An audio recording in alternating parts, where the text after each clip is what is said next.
Hi, my name is Dave, and today I'm going to go through some tips and tricks in building the Chateau de Foix castle by Aedesars.com. So when I went to build this, there was nothing online to help me out with the instructions, and the instructions leave a little bit to the imagination. So I thought I'd put down my top 8 topics here that I found trying to build the kit. First off, we have the prototype photos, and you'll notice that the one thing with this castle is it's built on top of a rock cliff. So I wanted to get a final product that looked like it was part of a rock cliff. This is the front view, and also I added a few extra things, and this is the rear view. So both of them are on top of rock cliffs. So the first tip I had, and this is the model kit, just so you can know it's available online. I built a strong base out of 1/2-inch plywood. This package weighs about 15 pounds, so anything light cardboard, it's just going to twist and turn and break. So something that's really strong to support the weight is really key. I also cut the base to the shape of the base, the wooden base to the shape of the base with a 2-inch overhang.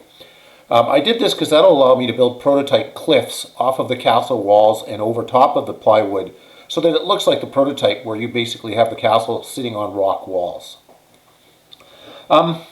The next tip I have is building as many walls as you can flat on your table.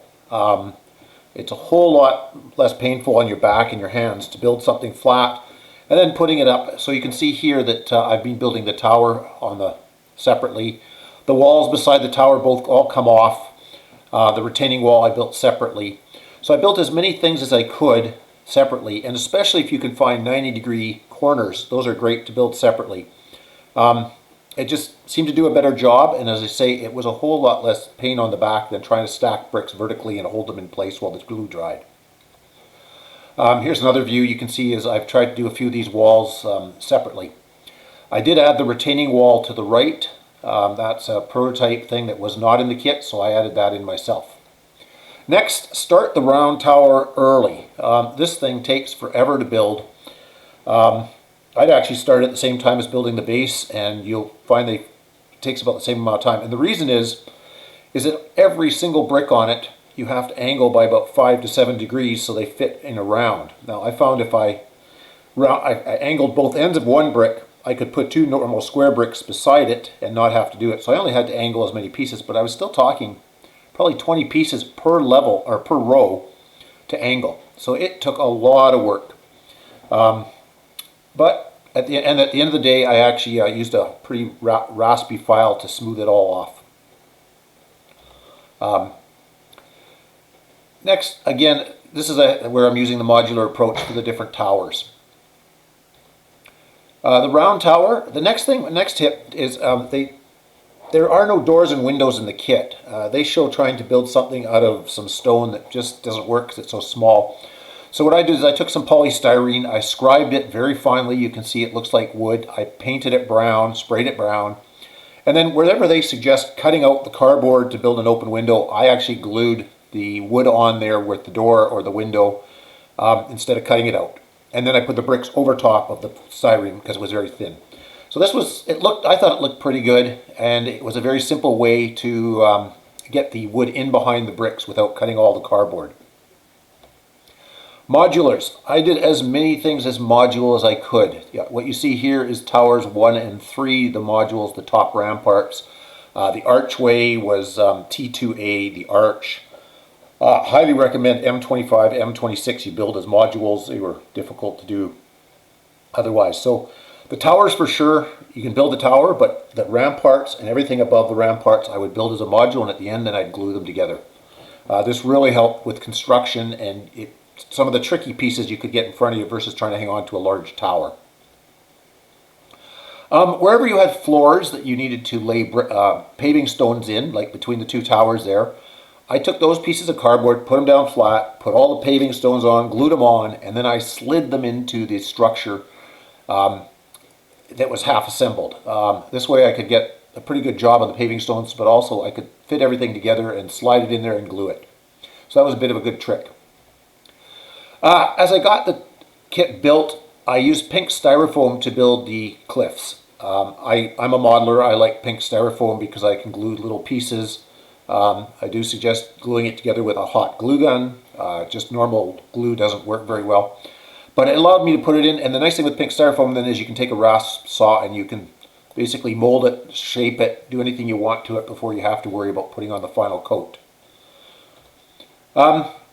Sand. They had some white sand that was similar to the color of the bricks for the pathways, but it was really fine. It looked the same color, it didn't create any contrast, and more importantly, there wasn't enough of it for me to do all my pathways.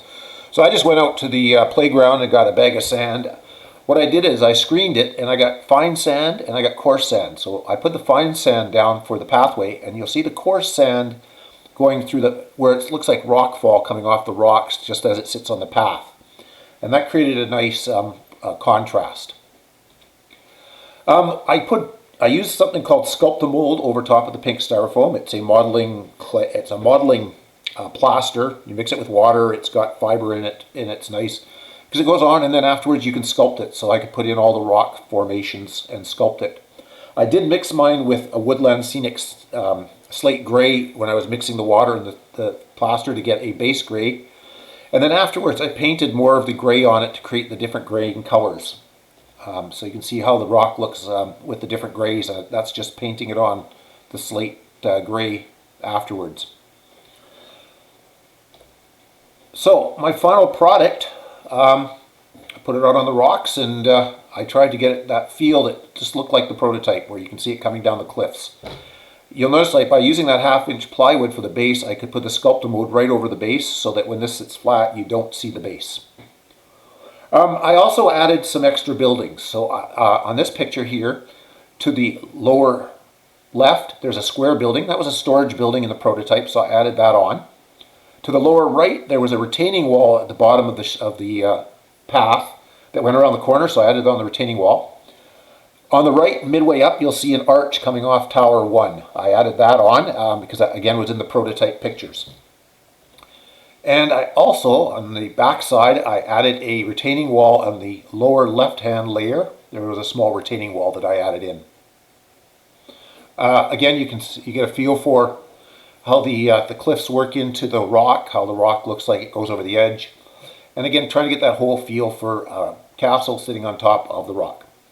So those are my tips and tricks. Hopefully they're helpful for building it. And I spent probably about 140 hours building this kit. I built it over a 60-day period, working 2 to 2.5 hours per day.